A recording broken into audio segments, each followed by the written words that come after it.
Ciel ensoleillé, 29 degrés partout à Cotonou et environ. Mesdames et messieurs, bonjour. Les titres de ce journal. Le Creuset d'Ebeka Senou a commémoré les 10 ans d'anniversaire de décès du général Mathieu Kérékou. C'était à l'occasion des festivités des 10 années d'existence de ce creuset. Les détails à suivre.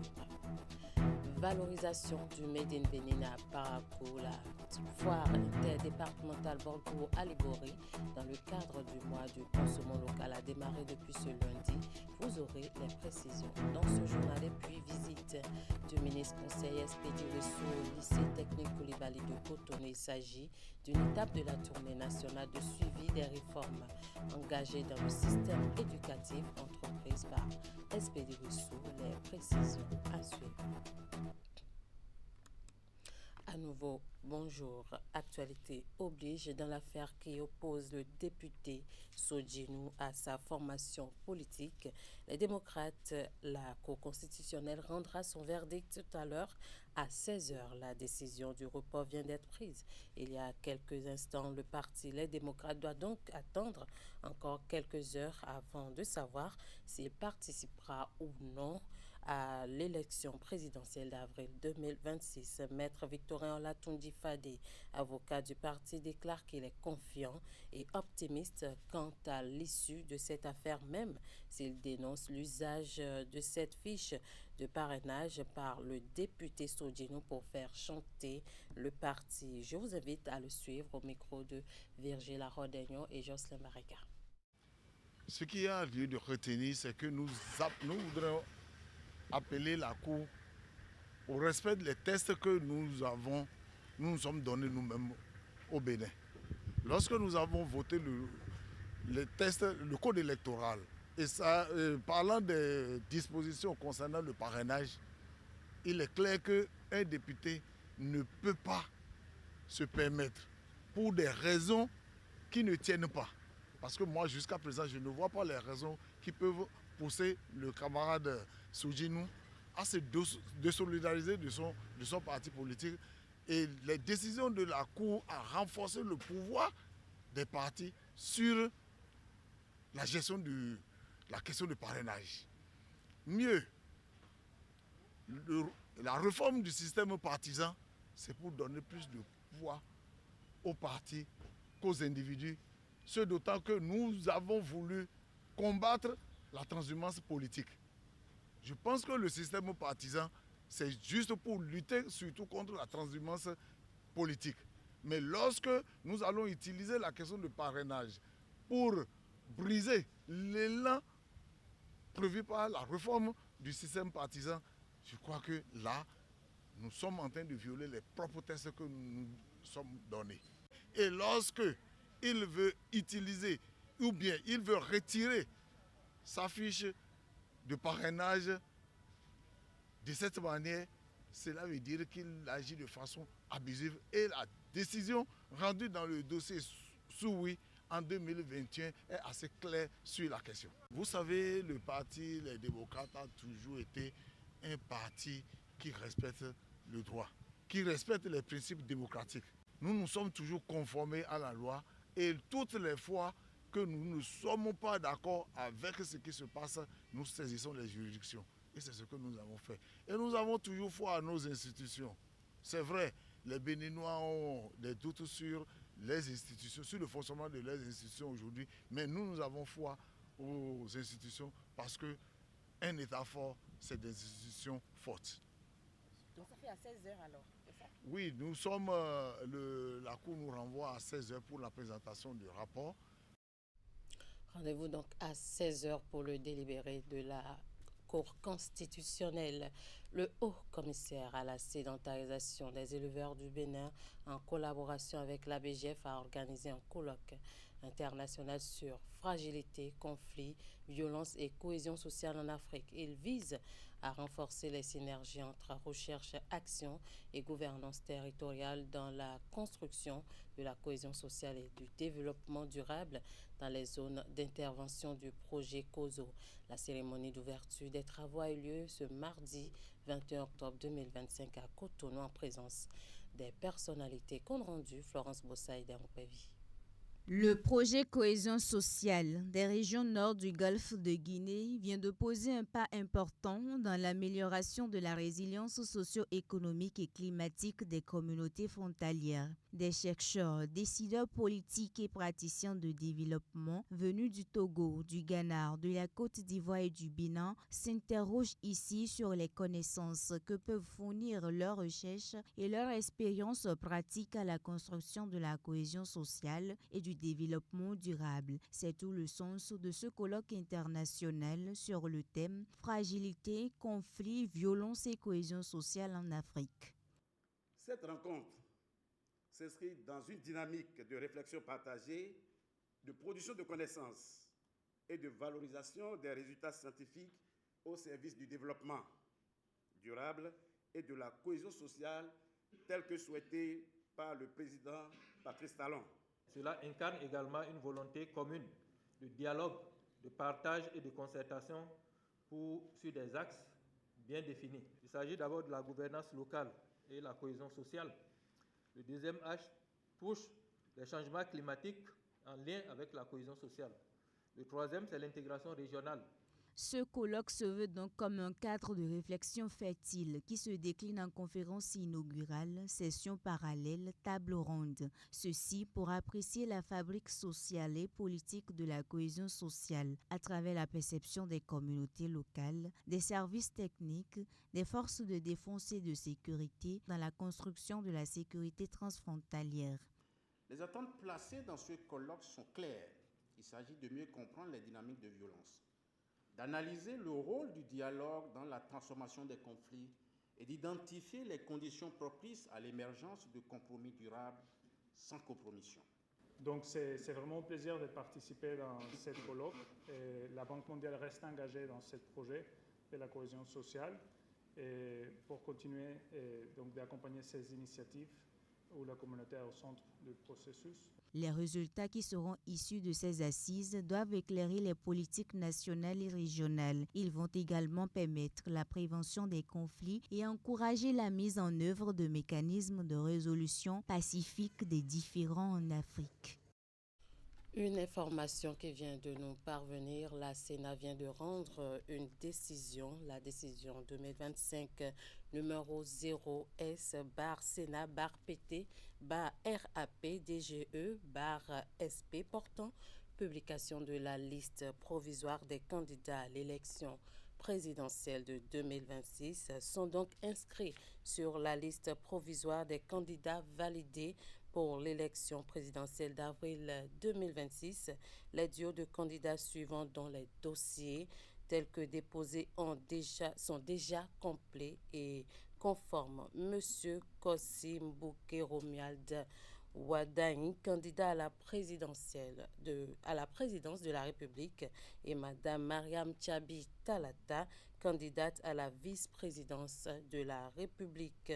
Monsieur Paul Hunkwe, candidat à la présidence de la République, et Monsieur Roch Judicaël Rouanou, candidat à la vice-présidence de la République, a signé cette décision. Sakalafia, président de la Sénat. Nous allons poursuivre cette édition. Nous allons parler de la présentation des lettres figurées de créance du nouvel ambassadeur d'Espagne au Bénin au ministre des Affaires étrangères, Olusegun Adjadi Bakari.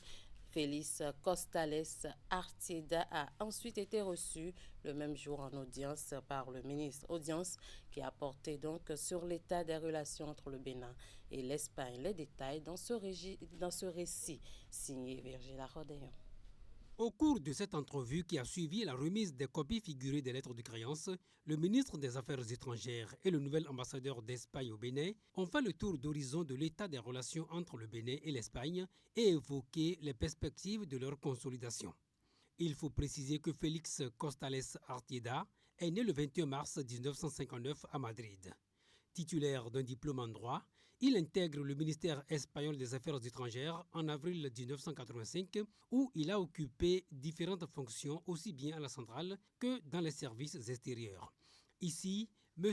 Costales Artieda a occupé différentes positions dans les missions diplomatiques de l'Espagne en Jamaïque.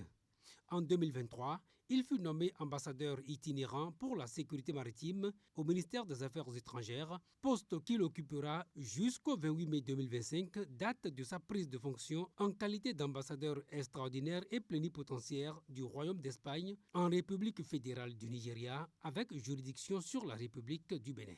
Ce parcours a valu à l'homme plusieurs distinctions honorifiques dans son pays comme à l'étranger.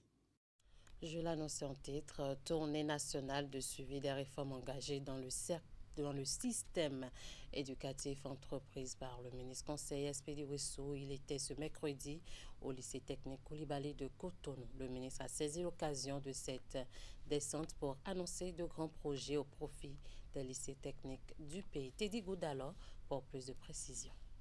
La descente du ministre conseiller à la formation technique et professionnelle Espedi Wessou, ici au lycée technique Koulibaly de Cotonou, a suscité un grand engouement. Élèves, enseignants et responsables administratifs se sont mobilisés pour faire de cette visite un moment inoubliable. Elle s'inscrit dans le cadre d'une tournée nationale destinée à s'enquérir des réalités des lycées et à suivre l'évolution des réformes engagées dans le secteur. Nous nous sentons accompagnés. Nous voyons que les autorités sont près de nous. Et là, nous sommes encouragés, motivés et continuer par travailler avec les collègues enseignants et pour que vive l'enseignement technique et la formation professionnelle. C'est la marque de l'importance que le gouvernement du président Patrice Talon accorde à l'émergence de l'enseignement technique, de la formation professionnelle et de la modernisation de nos lycées. Devant cette communauté éducative, le ministre conseiller a salué les efforts des encadreurs et encouragé les apprenants à plus d'assiduité. Nous vous promettons surtout, nous aussi, plus tard, à contribuer également à la formation technique et professionnelle des générations futures. Il a surtout annoncé le démarrage imminent des travaux de construction de plusieurs lycées à travers le pays. Nous partons d'ici en nous disant que d'ici à peu-près la semaine prochaine, les dates vont être données pour le démarrage de la phase physique des lieux qui doivent recevoir les lycées techniques. Le Conseil des ministres a autorisé le recrutement de 300 conseillers pédagogiques. Je pense que c'est une bonne chose. Ça fait longtemps que nous attendons ça. Si on veut que les réformes réussissent dans l'enseignement technique, nous avons besoin d'inspecteurs, monsieur le ministre conseiller. Nous avons besoin de conseillers pédagogiques. Nous n'en avons pas suffisamment actuellement. Je voudrais que dans les 300 qui sont prévus, qu'on a fait une bonne partie à l'enseignement technique pour démontrer par A plus B que les réformes peuvent vraiment inverser la tendance.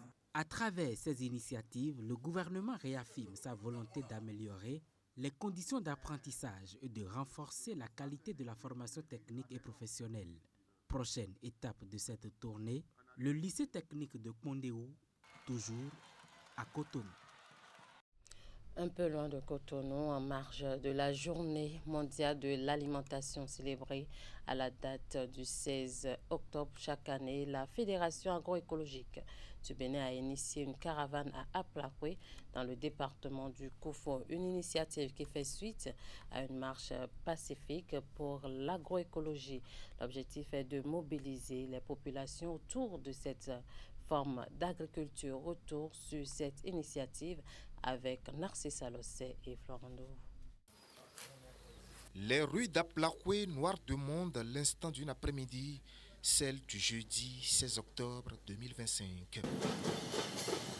Le réseau Djinoukon et la Fédération agroécologique du Bénin y ont mobilisé des populations pour parler de l'agroécologie en marge de la célébration de la journée mondiale de l'alimentation. C'est donc pour dire aux gens, il y a une autre façon de produire pour maintenir la fertilité des sols, pour avoir de bons rendements et pour avoir des aliments de qualité. Avoir des aliments de qualité pour préserver la santé des populations contre toutes sortes de pathologies. Ce qui, selon le réseau Djinoukon et la FAEB, passe par la disponibilité des semences. Sans semences, il n'y a pas alimentation. Sans semences, il n'y a pas nutrition. Sans semences, il n'y a pas indépendance alimentaire. Sans semences, il n'y a pas droit à l'alimentation. C'est ça, là, c'est ça. Et nous devons préserver nos semences paysannes.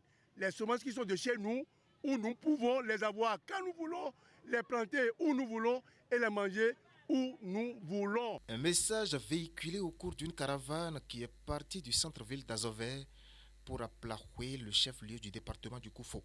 Dans les rangs des caravaniers, beaucoup de femmes rurales dont la journée mondiale a été célébrée 24 heures plus tôt. C'est les femmes qui conservent les semences dans nos pays africains. Ce sont elles qui sont les gardiennes de nos semences. Nous devons les célébrer, les encourager, améliorer leurs conditions de vie pour qu'elles continuent toujours de pérenniser nos semences locales avec les connaissances endogènes et les mets qui sont les nôtres. Des mets locaux dont la restauration est annoncée avec la traditionnelle foire semencière agroécologique de Djinoukoun et de la FAEB. Une foire régionale dont l'agenda prévoit surtout la valorisation des semences. Les semences qui vont venir de Mali vont être échangées avec les semences du Bénin, avec les semences du Niger, du Sénégal. Donc il y aura un brassage d'échange de semences dans le but toujours de valoriser les semences. La croisade est ainsi lancée contre l'importation des semences. Croisade autour de laquelle Djinoukoun et la FAEB revendiquent ce que leurs responsables appellent la souveraineté alimentaire. À la suite de cette marche, la Fédération agroécologique du Bénin, en collaboration avec le réseau Djinoukoun, organise depuis la fin de semaine écoulée la 8e édition de la foire semencière agroécologique et de restauration des mets locaux en voie de disparition au Bénin. Un événement placé sous le thème pour une souveraineté alimentaire avérée, promouvoir l'agroécologie. On retrouve Narcisse Alossé et Florent Deroux pour le point. La grande place de l'indépendance d'Aplahoué dans la matinée de ce vendredi 17 octobre 2025. Des stands garnis de semences endogènes et de mets locaux y sont installés dans le cadre de la 8e édition de la foire semencière agroécologique et de restauration des mets locaux en voie de disparition au Bénin. Parce que nos écosystèmes se portent mal, notre biodiversité est dégradée, notre santé est en danger. Pourquoi? Parce que nous sommes devenus des utilisateurs à vie d'intrants chimiques de synthèse et autres pratiques qui ne sont pas bien pour la santé, pour les écosystèmes et pour l'environnement. Et nous, à la FAEB, dans nos réflexions, nous sommes arrivés à nous convaincre que c'est à travers les foires semencières agroécologiques que nous pouvons essayer d'inverser cette tendance de dégradation continue. Un engagement qui a inspiré aux organisateurs un thème très évocateur pour une souveraineté alimentaire avérée, promouvoir l'agroécologie. Nous voulons une agriculture respectueuse de l'environnement, de la santé humaine et de la diversification de nos semences et du respect des connaissances endogènes de nos paysans et de nos populations. Et les fruits de ces connaissances endogènes sont exposés sur une 60aine de stands installés pour recevoir le public pendant 3 jours. Toutes les semences que vous allez voir dans les stands sont des semences de chez nous. C'est des semences ancestrales qui ont été conservées pendant des millénaires, mais que nous avons aujourd'hui. 3 jours donc pour montrer au monde entier la richesse et la diversité des semences, mais aussi des mets locaux jadis connus en Afrique. Comment nous produisons à partir de nos semences? Quand nous produisons pour que l'alimentation et la nutrition reçoivent vraiment l'attention requise. Parce que le développement économique, social, harmonieux du Bénin rentre dans les prérogatives, dans les activités du Conseil économique et social. Les forains, eux, sont venus de plusieurs pays d'Afrique et même de l'Occident. Le réseau Djinoukoun et la Fédération agroécologique du Bénin tiennent ainsi le pari d'un combat, celui d'instaurer l'agroécologie dans les habitudes agricoles en Afrique.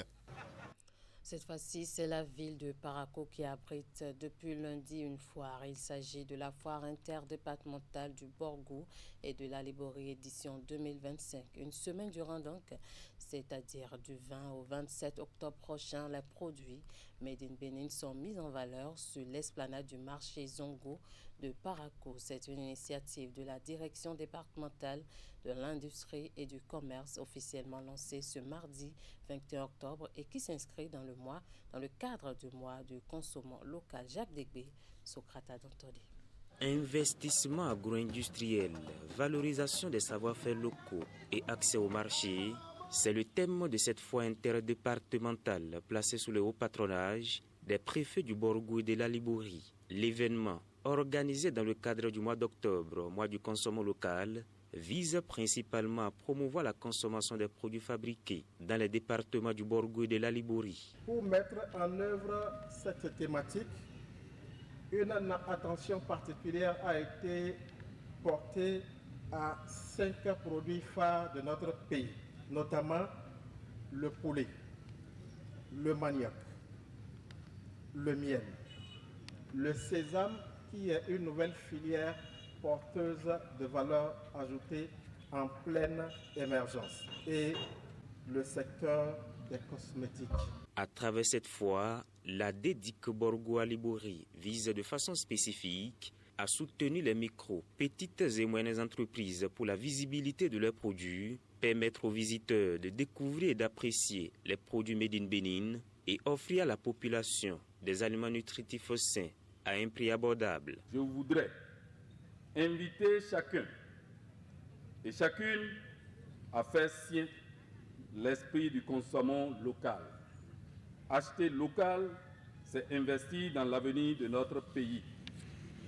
C'est soutenir nos jeunes entrepreneurs, nos artisans, nos femmes transformatrices et plus largement, c'est bâtir un Bénin prospère à partir de ses propres racines. Une semaine durant, l'esplanade du marché Zongo de Parakou sera donc le point d'un rendez-vous d'affaires où les produits locaux, qu'il s'agisse de nourriture, de vêtements, de produits artisanaux et d'autres biens de consommation, seront exposés aux visiteurs. C'est donc avec une grande fierté que nous soutenons pour la 3e année consécutive cette belle initiative nationale Consommons local. Car promouvoir le local, ce n'est pas seulement un choix économique, c'est un engagement nutritionnel, social et patriotique. La cérémonie de lancement a pris fin par une visite de stand, occasion pour les officiels de constater de visu le génie béninois. Les lauréats des journées de génie en herbe de la CEDEAO découvrent les réalités du monde scientifique. C'est à l'occasion de l'opérationnalisation de l'initiative dénommée classe scientifique à l'unité de recherche en microbiologie appliquée et pharmacologie des substances naturelles de l'université d'Abomey-Calavi. Ces élèves issus des collèges et lycées bénéficient de 2 jours d'immersion scientifique. Voici le reportage. Des élèves des collèges et lycées en séance d'immersion au sein de l'unité de recherche en microbiologie appliquée et pharmacologie des substances naturelles de l'université d'Abomey-Calavi. Environ 90, ils sont les lauréats de l'édition 2025 des journées de génie en herbe scientifique de la CEDEAO. L'initiative dénommée classe scientifique est organisée sous l'égide de l'école polytechnique d'Abomey-Calavi, le laboratoire de recherche en biologie appliquée avec l'appui technique et financier de la CEDEAO. Pour les PAC, cette classe scientifique illustre parfaitement notre mission fondamentale. Former, encadrer et inspirer. Elle traduit notre volonté de bâtir une passerelle entre la recherche universitaire, l'éducation secondaire, afin de susciter chez les élèves le goût de la rigueur scientifique. Les journées de génie en herbe scientifique de la CEDEAO figurent en bonne place dans l'agenda de la célébration du 50e de l'organisation sous-régionale. Cette première classe scientifique répond à la stratégie régionale d'éducation scientifique promue par l'institution. Vous verrez ce à quoi l'Afrique vous invite, ce à quoi votre avenir vous invite, à contribuer à renforcer la confiance de la communauté africaine en la capacité de ses enfants. Et vous êtes le futur de ce continent. En vous mettant au service de la science, vous vous mettez aussi au service de ce continent. Donc, vous êtes à la bonne adresse pour pouvoir nourrir votre curiosité et commencer déjà par développer tout un tas d'idées dans votre tête en ce qui concerne votre orientation académique qui va vous permettre de revenir soit ici à l'UMAFA, soit dans les autres unités de recherche que nous avons au sein de cette université ou d'autres universités publiques du Bénin. L'initiative vise à susciter le goût de la science chez les jeunes. 2 jours de bain scientifique pour ces élèves que le représentant résident de la CEDEAO appelle l'avenir du Bénin et du continent. Pendant ce temps, les pensionnaires du lycée des jeunes filles de Ouidah sont désormais bien équipés pour la pratique du sport dans les conditions optimales. Une opération de distribution de kits et d'inauguration d'aires de jeu a été effectuée à leur bénéfice par l'entreprise Vinci Énergie. La cérémonie qui s'est déroulée au sein de l'établissement en présence du partenaire UNICEF et du ministre conseiller au sport consacre le lancement officiel de l'action RSE de distribution de kits aux établissements scolaires des localités impactées par le projet d'alimentation en énergie électrique de la route des pêches Hugues Vingbe, Elvis Tonokwa. Des ballons, des goudasses, des tuniques, un package complet d'équipements pour jouer au football, au handball, au volleyball et au basketball. Ainsi se compose le kit sportif offert par Vinci Énergie aux apprenantes du lycée des jeunes filles de Ouidah. À ces outils s'ajoutent des espaces de jeu rénovés pour permettre aux filles de vivre sainement leur passion. À travers cette initiative, nous voulons encourager la pratique du sport chez les jeunes à une époque où la technologie prend souvent trop de place dans nos vies. Créer des moments de partage et de rencontres entre élèves, enseignants et communautés. Et surtout, favoriser la participation des jeunes filles. Votre choix est heureux. Toute notre gratitude à vous. Le sport est un outil puissant de l'autonomisation des filles. Il permet de développer la confiance en soi. La représentante de l'UNICEF, partenaire de Vinci Énergie, et les autorités sectorielles présentes saluent la pertinence du geste. L'UNICEF est heureux d'accompagner cette initiative qui s'inscrit pleinement dans notre appui aux efforts du gouvernement du Bénin, notamment dans la promotion du sport et dans l'engagement des jeunes comme acteurs de changement. La cérémonie d'aujourd'hui a également une signification particulière, car elle s'inscrit dans le cadre de la Journée internationale de la jeune fille. Cette action de distribution de kits sportifs vient de renforcer nos efforts pour doter nos établissements de moyens matériels adéquats afin de rendre la pratique du sport plus attractive, plus inclusive et plus régulière. Qui parle d'éducation et laisse les écoles primaires, secondaires jusqu'à l'université ne pourra pas apprécier ce de quoi nous parlons. Puisque la masse importante de nos enfants, quand ils quittent les maisons, c'est dans ces lieux-là qu'ils se retrouvent. Après les discours, officiels et apprenantes investissent les aires de jeu pour une courte séance de démonstration. Cette opération de distribution s'inscrit dans le cadre d'un projet qui vise à équiper 20 collèges publics de Kouamassé, Ouidah, Alada et Toribosito en kit sportif. Je l'annonçais également en titre, les membres du Creuset DBK, entendez Daouga Barthélémy Kassa Senou, ne sont pas restés en marge de la commémoration des 10 ans du décès du général Mathieu Kérékou. Profitant de la célébration des noces d'étain de leur Creuset, ils ont initié en marge des 10 ans du décès de l'ancien président une série d'activités dans la ville de Nati Tengo, dont entre autres une marche sportive suivie d'une séance de fitness au stade municipal dénommé Nati Tengo en marche avant de prendre part à la messe d'action de grâce. Les activités ont pris fin par un concert géant à la maison TV5 à la Sanarouna.